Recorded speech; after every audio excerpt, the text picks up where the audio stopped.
Someone's seeking shelter in your cabin. You let them in. My ass!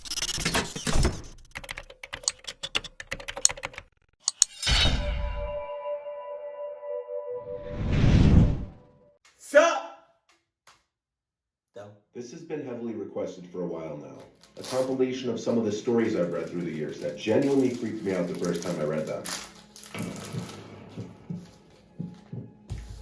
Is this a re-upload or is I was out doing a delivery one late night. It was probably the longest drive I've ever taken for a pizza delivery from the pizza place I used to work at. It was a 20-minute drive, which isn't too crazy out where I live. Plus, they ordered 4 large pies, so I figured it was a party and I'd get a much bigger tip. Navigating the dirt roads at night was always annoying, though.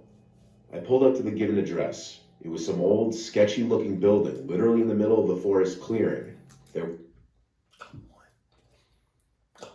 Come on! Sorry.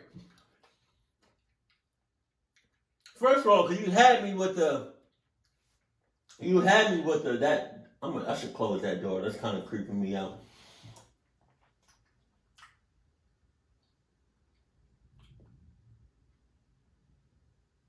I'm gonna close it. So, you had me with I'm doing a whole lot of smacking. You had me with the delivery, right? I'm sorry, I didn't eat nothing. I'm sorry. I'm smacking. I'm sorry. Smacking, sorry, I'm sorry. You had me with the, what's the name? You had me with the delivery, right? And then you had me with the at night. And then you had me with the dirt road, so you off-road. But then I lost all respect for you when you was like, it was in the middle of a forest. I almost fell back. Did you see that?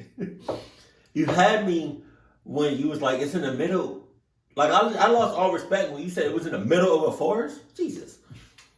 No cars parked anywhere, or any lights on. I put my car in park, and I called my boss. I asked him to reread the address at least 3 times to make sure I typed in the right place. I could tell he was in a really bad mood, and he told me to at least knock on the door and check it out. I'm not knocking on shit. How can you tell if I did something or not? How can y'all tell, if y'all can, if I got out my car, knocked on the shit, or at least went up to the door? Can y'all tell? Can pizza places tell that? I don't think they can tell that. They probably know that I drove to the place, but that's about it. They don't know if I got out the car, right? That's a little sus if they know that. You know, it's a whole lot of red flags, and we just started this story. I would say, pretend this is the pizza. Jesus. Pretend this is the pizza. Just, yeet! Just eat the pizza. Like, you doing too much, to be honest. He would normally get mad if we took back 1 pie, but I was afraid of what he would do if I brought back 4. I was insanely unnerved, but I got out anyway and forced myself to the front door of the building. There was no doorbell, so I just knocked really hard. I heard nothing. I didn't really expect to hear anything. I was extremely disappointed, not because nobody answered the door, but because I was realizing that it was all a waste of time and gas. I knocked 1 more time out of desperation, then began to hear some kind of rustling noises from inside the building. Nah. I knocked again and yelled that I was the pizza guy. There was silence now. I felt a bit more uncomfortable now than before. But before I could turn around, I noticed something at the window. There was someone looking through the window. I couldn't tell if it was a man or a woman. All I noticed were their eyes. Their eyes were open wider than I knew possible, staring intently at me. I was disturbed enough by this to drop the pizzas and run back to my car. The shitty thing wouldn't start until turning the key for the 3rd time. I drove off the grass and back onto the dirt road, but I felt the car rocking about, shaking and bumping. Something wasn't right. I didn't make... You think something wasn't right? No shit, something wasn't right. That's gotta be scary as shit. To go somewhere dark as hell, and then you see, you see an eyeball or a pair of eyes just looking at you? Jesus. Far from the building, before I started hearing a sharp scraping sound coming from outside. There was so much resistance that I couldn't even drive. The car came to a stop. I got out of the car to check what the hell was wrong. my ass, I would have got out the car and ran like a motherfucker. Hide back. Talk about. A chill ran up my spine as I began to feel like my heart was constantly skipping beats. My tires had been slashed and had completely fallen off the rim. Not just the front though. All 4 tires were slashed. Wow. I realized somebody did this when I was knocking on the door to that building. Instead of running, I got back in the car and locked the doors. I was so close to that building I could practically see it from where I was if it weren't for the trees blocking the view. I called 911 and told everything to the operator. She told me the cops would be over as soon as possible and that I need to stay hidden. I asked her if it's advisable to stay in the car or run, and she told me it would be best to stay in the car with the door locked. She a clock ass for saying that. She a clock ass for saying that she need to lose her job, get fired on the spot. Cluck, why would she say that to you? She asked me to stay on the line with her until the cops would arrive. My whole body was shaking. In all directions, there was nothing but dark, seemingly endless forest. I knew it would take forever for the cops to get there. I was not comfortable with sitting in that car so close to whoever did this. The next part is what utterly destroyed me. It still shakes me to this day, and I hope nobody ever has to experience this kind of fear. As I was scanning all the windows, making sure nobody was outside, I looked in the rearview mirror, and there was the same person I saw at that window, eyes open wider than ever. I could see now that it was a woman, and I could ever so slightly see a smile begin to spread across her face. I opened my door and full-on sprinted into the woods, not caring how much noise I made. I'm fine. I ran until I was out of breath, which didn't take long, and I hid behind a giant log on the ground. I tried to cover my loud breathing with my hand as I waited and waited for what felt like hours until I finally heard sirens in the distance. I gathered up all the stamina I had left to run all the way back in the direction of the dirt road. Eventually the glowing red and blue lights came into view, and I had never felt better in my life. They were parked in front of my car, investigating with flashlights. I came out yelling at them like a lunatic to help me. I fell to the floor and started to gag, almost throwing up from running so much. They picked me up and began to ask me questions, to which I explained everything to the best of my ability. One of the 2 cars drove over to the building, and the 2 officers began to search the building. They came back with nothing except for a couple of spiky objects. These objects were exactly the same as the ones used to slash my tires. The cops guessed that it was some kind of sick, demented couple, being that I saw the woman, but unfortunately, as far as I know, they were never found, and that still kills me inside to this day. I obviously quit my job right after that and started working at a local grocery store. I know that I'll never forget seeing that woman at the back of my car.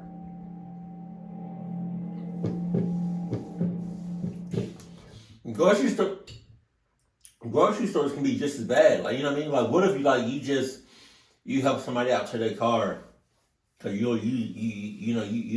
on the wild stuff, right? You was on some nice shit, right? And then you go to their car, and then they do something. You know what I mean? Like, hell no.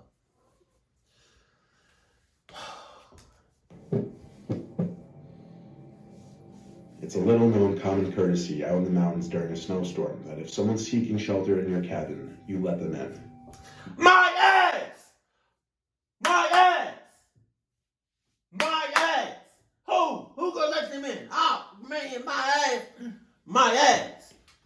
Oh, I wasn't the one offering that courtesy to someone else in the story. Let's go. I was the one seeking refuge. It was supposed to be a long weekend of hunting, but what started as a cold, sunny day quickly formed tons of dark storm clouds, and I quickly found myself right in the middle of a blizzard.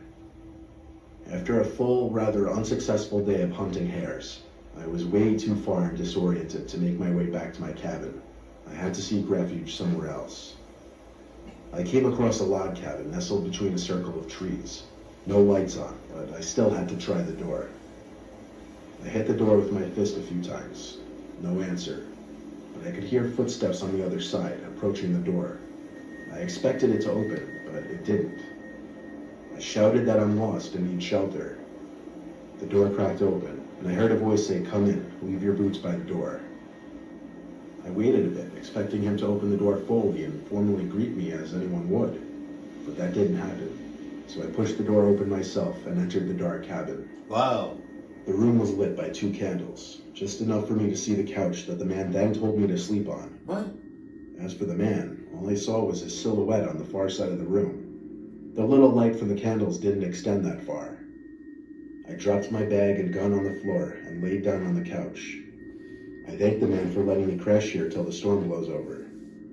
He didn't answer. Wow. His behavior wasn't the most bizarre thing. Yeah. Folks are strange up in the mountains. If he wasn't up for conversation, I'd just get some early shut-eye. I closed my eyes, though the level of darkness with my eyes closed wasn't much of a difference. I was subconsciously waiting to hear the man's footsteps leave the room, but they never did. Oh, no. I opened my eyes, and his silhouette was still in the corner of the room. Jesus! Just standing there. I felt the need to say, yeah, I think I'm just going to get some sleep now, thanks. No response. I turned to my other side so that I wouldn't be tempted to just keep opening my eyes to check on him. Nah, watch him. Some time passed, but without having heard his footsteps walk away, the curiosity was eating away at me.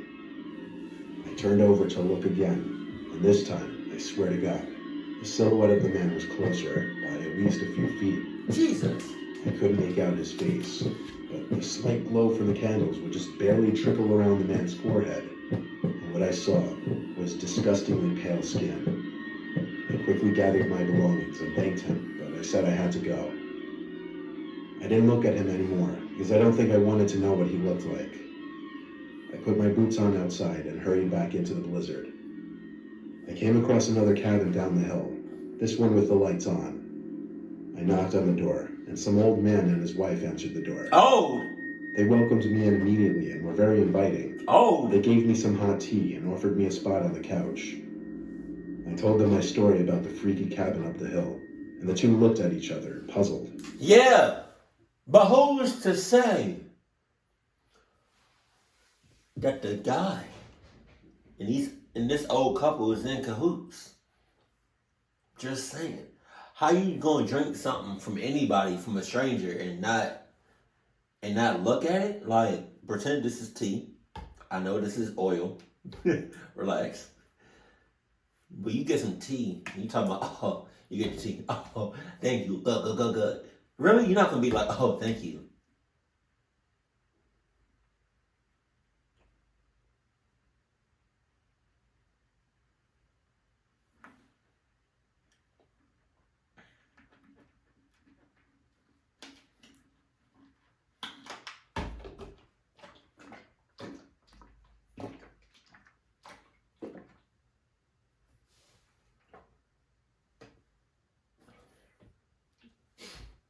I'm okay, I'm not gonna drink it. Right? I'm just saying, like, if he's 60 and up, you already sus. A part of me thinks that the guy he was just with and this old couple is a little in cahoots. I'm just saying. It's in the mountains, though. The woman confirmed 2 times the cabin I was talking about. Then she said, honey, the owner of that cabin was murdered 2 years ago. Oh my God, what? The cabin has been vacant ever since. So was it a ghost? Or was it somebody else? Were they in cahoots? I'm 27 years old. I live alone in a rural town in Virginia, about 2 blocks away from my parents. My parents are both in their 60s, and my mom has become a very worrisome woman in her old age. Sometimes she walks over uninvited and lets herself in, since I had regrettably given her a key, which can get a bit annoying. Like, if I would be out really late on weekends at a bar or with women, I would sometimes come home to my mom sitting in the living room waiting, worried sick. Damn, that's creepy. I know you may just think, oh my God, that's crazy. Why not just put your foot down and tell her to stop? Well, because you don't know my mom. It's very hard to describe her, but she's the kind of worrisome, innocent little lady that you just can't bring yourself to go against. And I hate to mention, she also has mild dementia. Anyway, this was Saturday night. I think it was around 2 in the morning. I was at a nearby club with a group of college friends, really the only place to hang out in this boring town, and I was getting ready to head home. I said goodbye to all my friends and walked the 3 blocks it took to get back to my house. I walked up my front stoop in my drunken haze and dug my hand in my pocket for my keys. When I grabbed the doorknob, I realized it was unlocked. My mom was here again. Was she? I quietly opened and shut the front door, locking it behind me. I put my keys on the kitchen counter and found a note written in my mom's handwriting saying, "You forgot this at our house, next to the box of half-eaten cake my parents didn't want." I didn't see my mom anywhere, so I assumed she must have gone upstairs to sleep in the guest bed until I got back, which is something she would commonly do as well. Then I heard footsteps upstairs, confirming it, and that's when I sighed once again. 27 years old, almost 3 in the morning, and she still has to wait up and treat me like a child. I ran upstairs to check the guest bed, empty, along with all the bathrooms. I was afraid Mom was having one of her episodes due to her condition, so I ran to the phone to call my dad. After 4 rings, my dad picked up in a groggy voice, asking what the hell is the matter. After I told him that I heard Mom wandering around upstairs in my house, there was a short pause, and then he said, "That's not possible, she's sleeping right next to me." My mouth fell open as I turned my head to face the dark upstairs. And just barely, by the light provided by the kitchen, I could see a head peering around from the corner at the top of the stairs, looking down at me. I screamed into the phone as I ran out the front door and down the street to my parents' house, explaining to my father on the way. About halfway there, my dad told me, "All right, I'm going to call the cops," and hung up. I made it to my parents' house, where my mom was already waiting at the door, worried sick. My mom explained that she did come over to clean my kitchen a little bit and to bring over the cake they didn't want.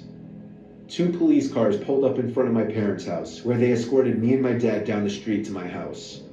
1 officer stayed outside with us, while 2 others went inside to investigate. It felt like 15 minutes before they came back outside and said it was clear. They checked the crawl space, the attic, everything. There was really nothing for me to report, other than the door was left unlocked and I saw the outline of a head upstairs before I ran for it. Crawl space. Still, I didn't feel safe sleeping in there that night, so I went back to my parents' house.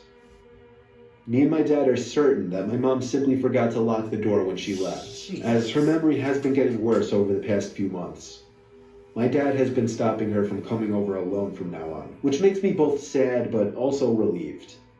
Some nights, I still get paranoid that whoever was in my house that night never left, and is still hiding in here somewhere. Yeah, they real comfortable. Rent-free. Jesus.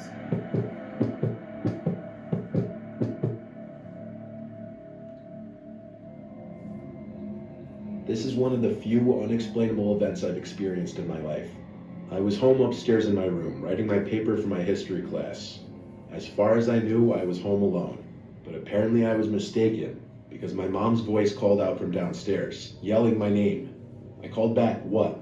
She didn't answer. So, slightly annoyed because I didn't want to be interrupted from my train of thought on my paper, I reluctantly got up to go downstairs and see what she wanted. When I got downstairs, I looked around for my mom, but she wasn't anywhere in sight. So I yelled out, "Mom?" And she yelled back my name in response. Her voice came from down in the basement. So I went to the basement door. But strangely, the lights were off. I called down the stairs, "Mom?" again, and she called back. I yelled out, "What are you doing down?" Are these, hold on, because this one sounds familiar. He said compilation. So are these new stories? Or are these old stories that just really creeped him out and he just put them in one video? There with the lights off. She didn't respond. I flicked on the light and went down the stairs. I heard my mom call my name again as I was near to the bottom of the steps. It was getting weird. Each time she called my name, it sounded exactly the same. Like there was 0 difference in inflection every single time she said my name. I yelled out "Mom" again, and she once again yelled back my name. She was nowhere to be seen in the basement. But then I noticed the little crawl space closet door was open. I call it that because it's a weird closet that you have to kind of crawl into, but it takes up a large chunk of the basement. That was the only place left in the basement that my mom could be. So I said "Mom" one final time. No answer this time. I went closer to the closet door and got on my knees just to try and look in. It was pitch black inside, and I was starting to get freaked out. I said, "Mom, are you messing with me?" There was no response at all, just the quiet buzzing sound from the basement light. I got back up, and for some reason decided to sprint back upstairs, slamming and locking the basement door behind me.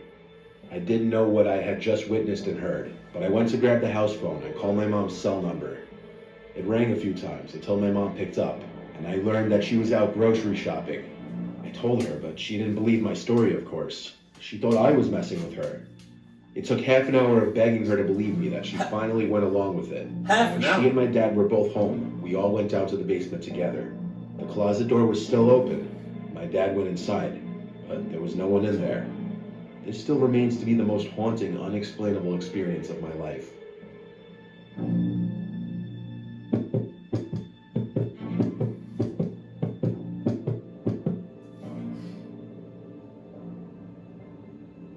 There was this one time I was out late drinking with friends.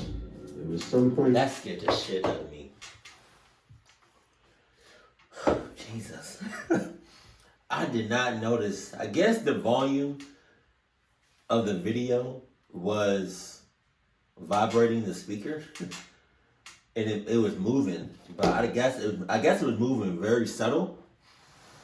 Because I was like, what the... I'm not going to lie. Like, I thought it was gonna be raps for your boy. The summer of 2016, we were kind of just walking around town and then around the neighborhood when one of my friends spotted someone hiding in a bush. What? He pointed and said, "Look," and we all walked a little closer to get a better look. We could see what he was talking about, but just barely. It was bizarre, like someone hiding in this bush in front of this house. When we got too close, apparently, this weird, off-putting sound started coming from the bush. So we all screamed and laughed and ran away. We screamed because it was scary, but laughed because at the same time it was bizarrely funny. It's not funny. There were a funny. lot of us, so... Anyway. It's not funny. That's not funny. You hear... Oh, that's not funny. That's not funny. You know what is funny? The same thing or person that's making that noise get all up in your asses. No condom necessary. No Trojan. You know what I mean? What's the other one? Magnums. To our houses respectively, assuming whoever was in that bush was just messing with people. I fell asleep pretty easily that night since I was drunk, but next thing I remember was waking up to the near pitch blackness of my room. I couldn't look at the clock to see what time it was because I literally couldn't move. I was in a sleep paralysis state. I looked around the room with my eyes only. Jesus. I started to hear a familiar noise. Oh my God. The noise we heard coming from that bush. Then I looked straight in front of me, at the foot of my bed, and what I saw was pure nightmare fuel. It was what appeared to be this floating, grotesque, horrific head of a demonic ghost-like thing. As it got closer to me, I realized it wasn't floating. There was a body, but its body blended in with the blackness of the room. Its mouth hung open, and it just kept making the familiar noise from the bush. It got mere inches from my face before it suddenly just faded away, and I was able to let out a scream and move my body. I sat in my bed, panting and heart racing. I flicked on the lamp and checked around my bed, but that demonic thing was gone. What I just experienced seemed so real, like I was awake for it. It wasn't a dream. I told my parents about it the next day, and they agreed with me that it was sleep paralysis, though they had never heard of anyone seeing freaky shit like that before.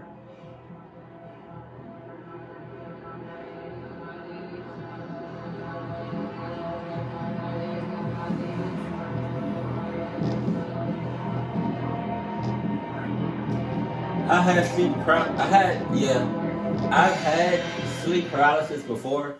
That shit is not fun at all. That shit sucks. It is kind of scary. I don't really know how that works, but out of my whole life, I only had it once. Mama.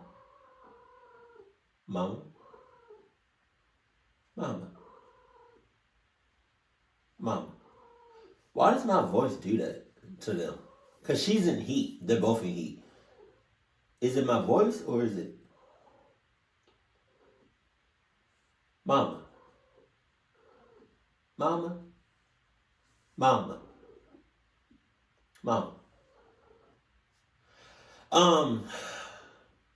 Yeah, I only had it once in my whole life.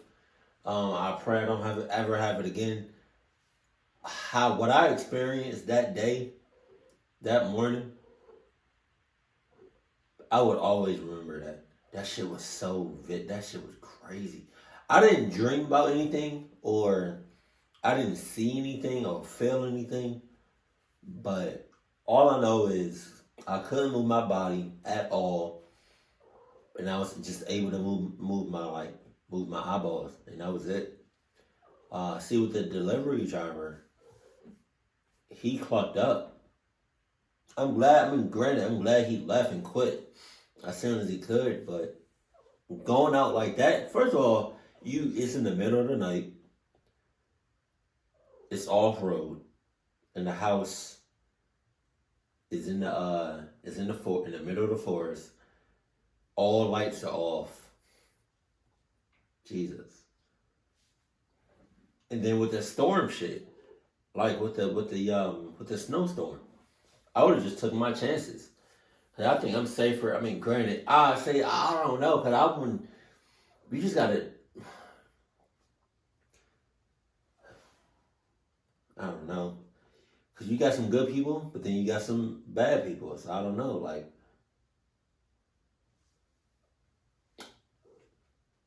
I wouldn't even be out there in the first place. To be honest, I would not be out there. And then with the last one, no, not the last one, like the second to the last with the crawl space. If I call you, Mom, like 3 times, and you don't answer, that's it. It's wraps. I'm running for my life. Keep it cool, keep it classy, and I love you. Stay happy, my fan.